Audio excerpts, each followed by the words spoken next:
Hey everyone! In this quick tutorial, I'm going to show you exactly how to fix views not showing on your Instagram Reels. So if you can't see the view count on your Reels or the views seem to be hidden, follow along step by step to fix it. Alright, let's dive in. First, make sure your Instagram account is set to a professional account.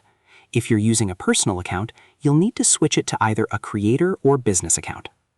Once that's done, go to your Instagram profile. Now, tap the three-line menu in the top right corner to open your settings. From here, scroll down and look for your Insights and Tools, then tap on Account Type and Tools. Next, go to your Professional Tools section.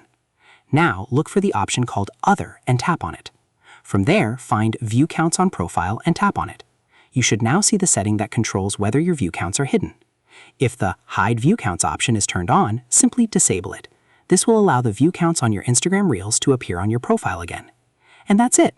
Once you turn off the Hide View Count setting, your Instagram Reels should be able to display their view counts normally.